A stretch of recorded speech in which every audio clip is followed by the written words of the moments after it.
हमारी बेटी के पीछे वो घूम रहा था, तब हम गरीब हैं, हमारी इज्जत चली जाएगी, ऐसा उसको समझाया था।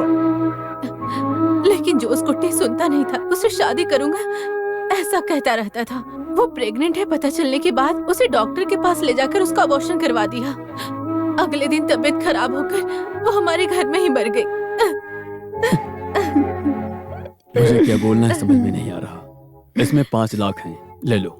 नहीं सर, ये पैसा आपको ही मुबारक हो।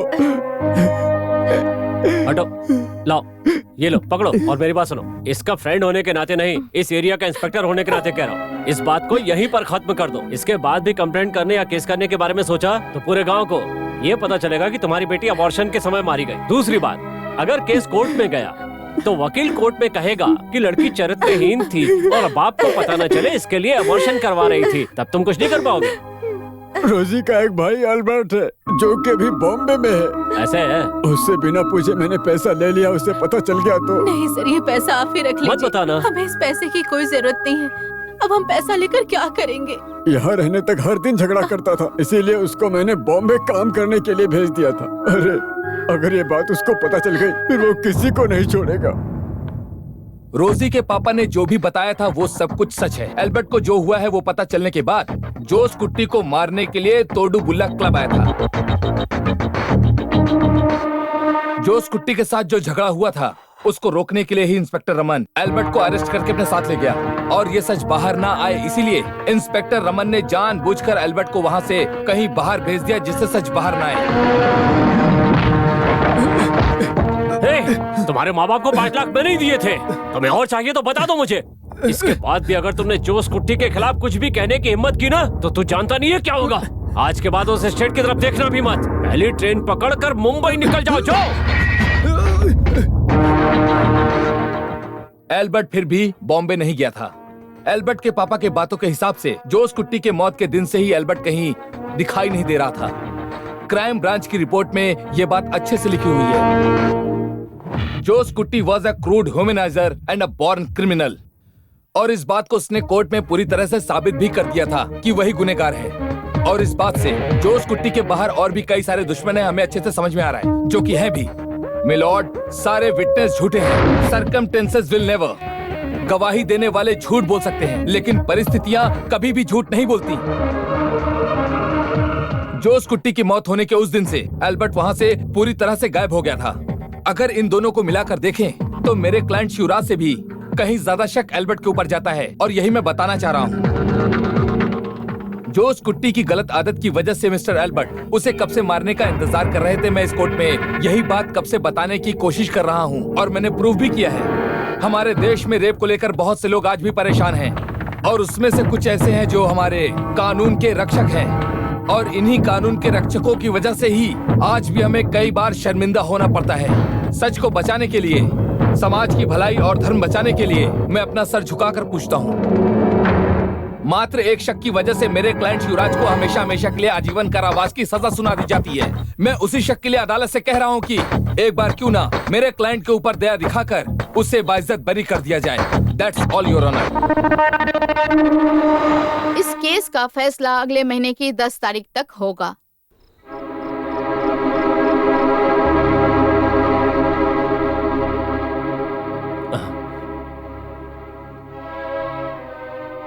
कब से प्रार्थना कर रही हो, खड़े खड़े पैर दर्द करने लगेंगे, बैठकर भी तो कर सकती हो। कल ही कोर्ट में फैसला सुनाने वाले हैं ना। शिवराज को रिलीज करना है।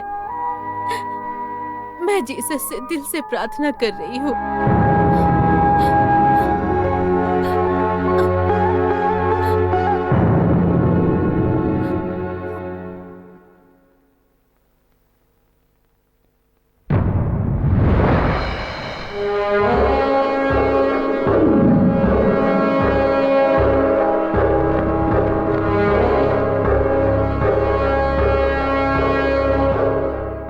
इस कोर्ट में जितने भी सबूत पेश किए गए हैं और वकीलों के दलील सुनने के बाद शिवराज जी के खिलाफ जो भी एविडेंस मिला है उसे प्रोसिक्यूटर प्रूव नहीं कर पाए और न ही उनके गुनाह को साबित कर पाए हैं। इसीलिए ये कोर्ट शिवराज को मुजरिम नहीं मानती।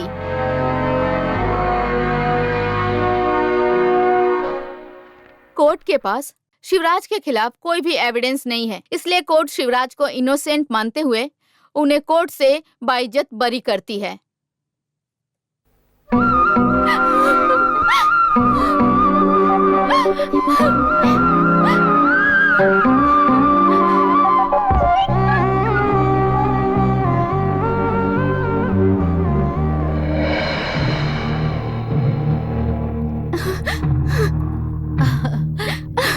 शिवा, अब तो ठीक है ना बेटा? आप आ गए, मेरे लिए इतना ही काफी है।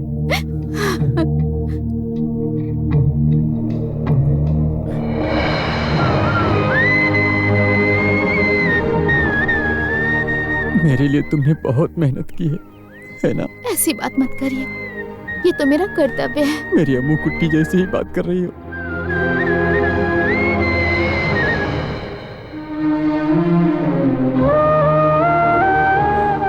आप दोनों को शुक्रिया। मेरे वीरामणि को जोश कुट्टी नहीं मारा है, इस बारे में दुनिया को पता चल गया है। अब वो ही काफी है मेरे लिए।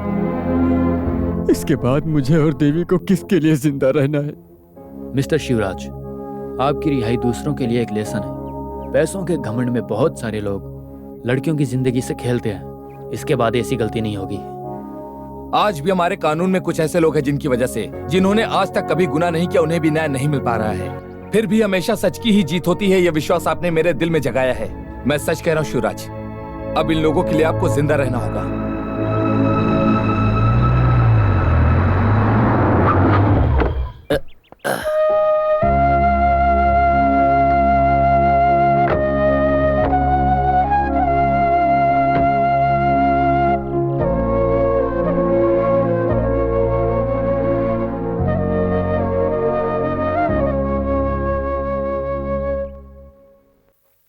पता चला तुम जेल से छूट रहे हो तो मैं यहाँ आ गया। जब मुझे पता चला था कि मेरे बेटे को तुम ही ने मारा है तो गन लेके तुम्हारा इंतजार कर रहा था कि जिस दिन जेल से बाहर आओगे तुम्हें गोली मारकर तुम्हारी जान ले लूंगा।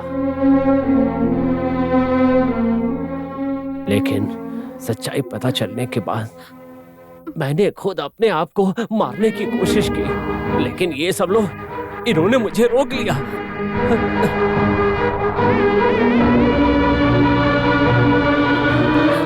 ऐसे बच्चे को जन्म देने वाले हम ही वो माँ बाप है।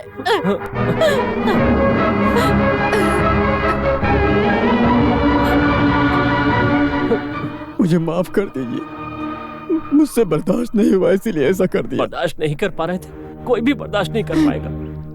तुम्हारी जगह कोई भी होता तो यही करता। अब मैं खुश हूं। ठीक है, चलता हूं।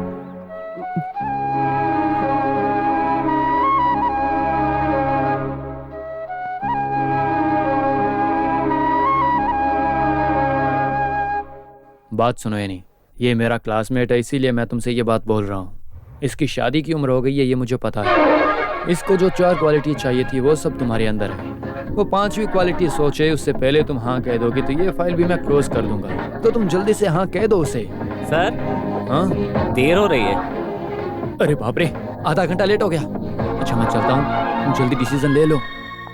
चलता हूँ शिवराज। ठीक है सर। जो भी बोलना था बोल दिया है।